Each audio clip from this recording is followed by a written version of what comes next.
Luxury Germany machine on village roads that struggle with proboxes, motorcycles. Everyone claps, nobody asks questions, but when you slow down and look closer, you start seeing the same stories, the same emotions, the same setups again and again. So today, I'm not here to attack anyone. I'm here to connect dots, because once you see the pattern, you realize that the car was never the real story. Telling you, here we go. Here we go. Do a special review of this car, the features, everything about it. You see when the door, just look at the door how it's looking. Yeah. Hey, Mercedes. Mercedes is on its own level. The sound, it's best of the best. The sound inside here. Best of the best. I'm telling you. Best of the best. And I saw some green lights. Yeah. Guys, that one is tomorrow. That one is tomorrow. Today we are just want to show you the baby from the outside. And Ladies and gentlemen, welcome back to this amazing YouTube channel that goes by the name Maxwell Lumumba Africa. Maxwell Lumumba is my name, a village content creator, born and raised in a village setup with no jobs. But at the end of the day, we have to do content creation to earn a living. So today's topic, I'm going to make a deep analysis, the Mercedes Flex, village reality, and the script economy. So ladies and gentlemen, for those who have not subscribed to this amazing YouTube channel, make sure that you subscribe, like, comment, and share this video to other individuals, and remember to turn on the notification bell so that any day, anytime I post any video, you people get updated and watch my videos till the end. Also, I have another YouTube channel that goes by the name Vibe with the Lumumba. We can just join there. Let us support that YouTube channel, where basically I'm posting videos on my personal logs and village logs. That being that, let me take this opportunity to thank all the individuals who are watching my videos till the end, who are supporting me, and who have joined the membership. You people, I don't take you for granted. Let me recognize you, and I really appreciate. I'm very thankful. So let me start by saying this very clearly, so nobody misrepresent my words. This video is not about hating. It is not about jealousy. It is not about pocket watching, because I know very well we have some minions and cult members who will be coming here just speaking a lot of shit. Who cares? I don't care. This is about logic versus illusion. It is about image versus reality. And most importantly, it is about how narratives are manufactured, sold, and monetized. Recently, or yesterday, Davy Jr. acquired a Mercedes-Benz E-Class, a Germany machine, smooth, elegant, luxurious, on paper, beautiful car. In the right environment, amazing vehicle. Let me say this, but the context matters, environment matters, roads matters, and that is where this conversation really begins. Let me talk about the car but the roads. When I'm talking about the roads, I'm talking about the logic checks. Let's talk facts, not feelings. A Mercedes-Benz E-Class, which is engineered for smooth tarmac, stable highways, predictable infrastructure. Now let me ask a simple question. What do village roads look like? Uneven terrain, loose gravels, mud during rainy season, sharp stones, drainage, trenches cutting across paths. Those roads are not conducive for luxury sedan. Let me just say that, because the last time we saw a Mercedes-Benz in the village, we saw Kenge himself trying to construct the road so that it can be that smooth for these vehicles to pass. And that is what we saw. Let me talk about a practical Kenyan rural vehicles looks like. Look at the roads. You can see Toyota Hilux, Toyota RAV4, you can see Toyota Probox, motorbikes that we call the Piki, all Toyota Crowns. Yeah, why? Because they are durable, cheap to maintain, compatible with terrain, designed for punishment. So when someone buys a Mercedes for a village setting, we must ask, is this a functional decision or a visual one? The answer is obvious. This is flexing, not planning. Let me talk about easy money, easy go. There is a pattern we keep seeing. Money comes first, visibility rises fast, lifestyle inflates fast, but what comes first often leaves first. There is a saying, easy come, easy go. Luxury cars without long-term income structure, maintenance planning, environment compactability become liabilities, not assets. And this is not theory. We have seen it play out repeatedly. Let me talk about the script economy, how money is generated. Let me now reveal how these individuals get money to finance all these. Now let us talk about the real engine behind the money. There is a formula. As always, I tell people that everything that is happening in this village, there is always a formula. And once you see it, you cannot unseen it. The scripts usually go like this. A poor grandmother, a child who needs school fee, a house that is about to collapse, someone who has nowhere to sleep, emotion is activated, subscribers are moved, money flows in, then comes the spirit. 40% goes into visible project. 60% disappears into private pockets. The project becomes the proof, the emotion becomes marketing, the audience become the financiers. Let me talk about this. This is not charity, this is crowd-funded lifestyle building. And at the center of the ecosystem is Kenge Frederick Marwa. Let us be honest, Marwa does not spend his own money, he spends people's money.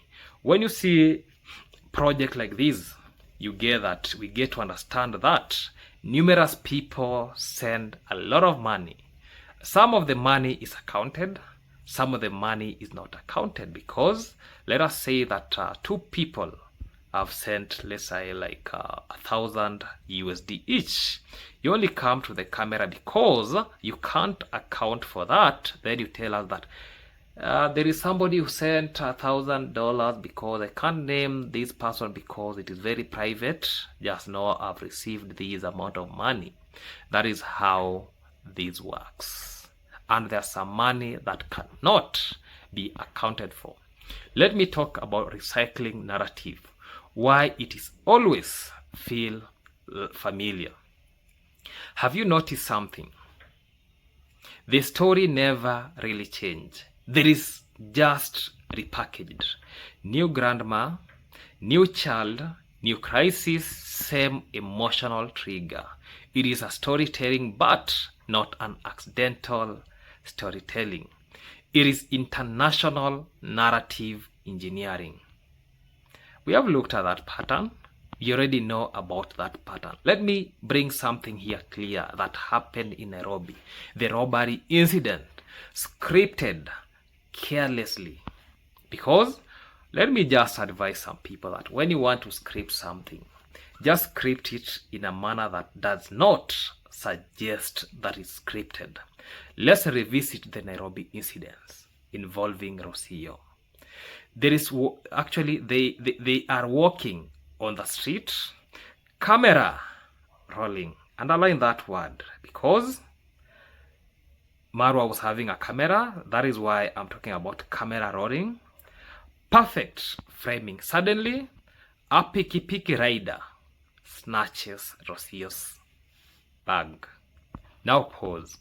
Anyone who knows Nairobi understands basic street logic. A lady walks on the inner cycle, not roadside. We did not expect Rocio to walk on the roadside. We actually expected Rocio actually to walk in the inner side, especially a foreign woman, especially while filming, especially is non-snatching zones. And Marwa knows this.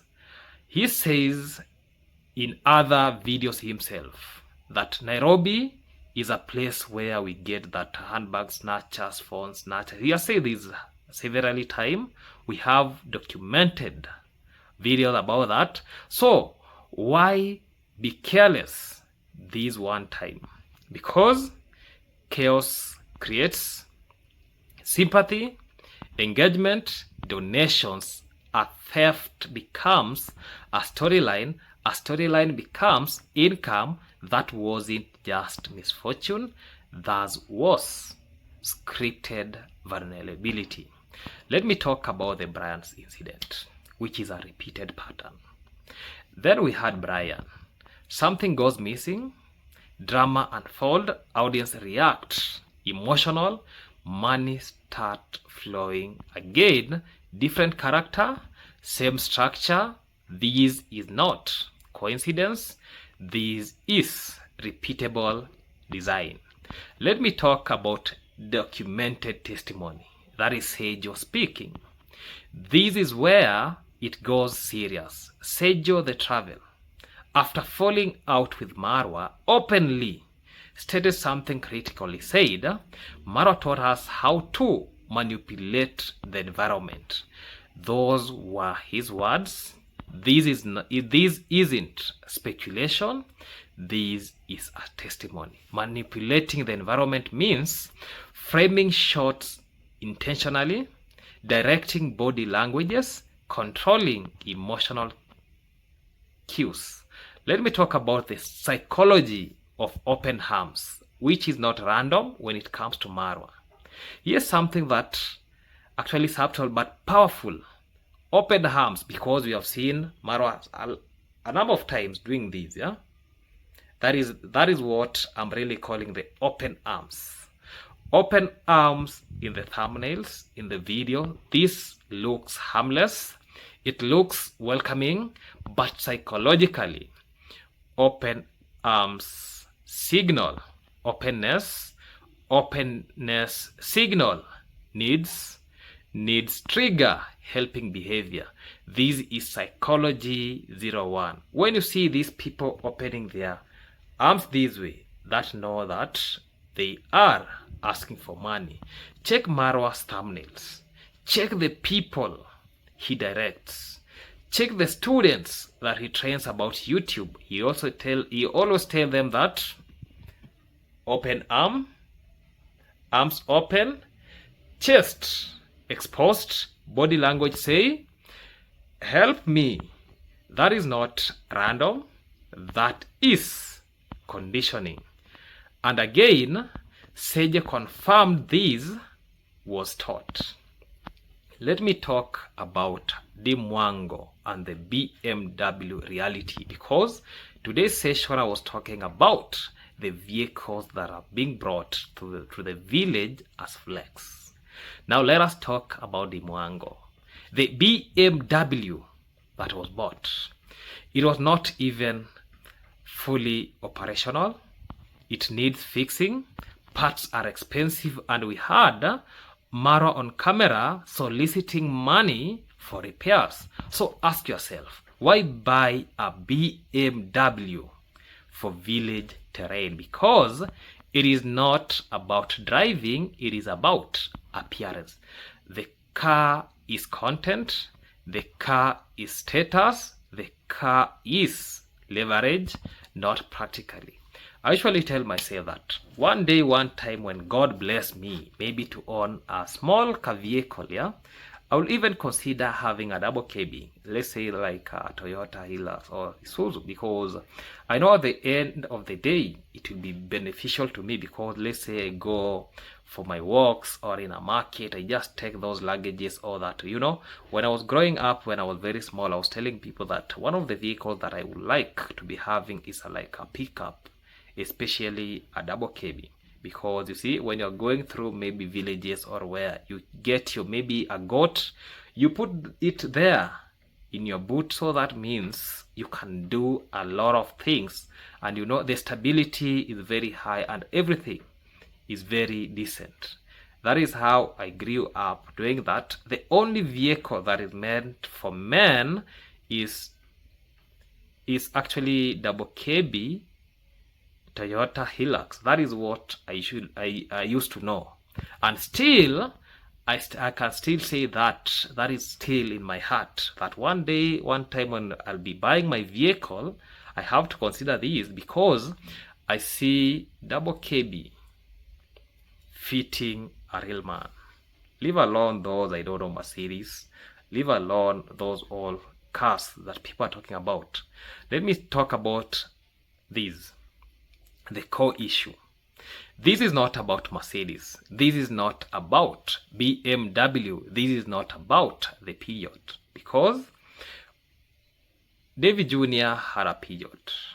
Where is it now? Because a good vehicle in a bad terrain, in a village setup, at the end of the day, this is about optics over substance.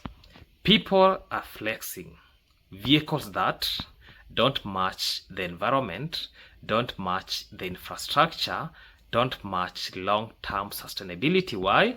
Because image sells faster than wisdom, but image does not last. When the camera goes off, when the donations low, when repair pile up, reality always wins. Let me say this. Let me end this by saying this. Luxury without foundation is noise. Charity without transparency is manipulation. And storytelling without truth is exploitation. Village roads don't care about brands.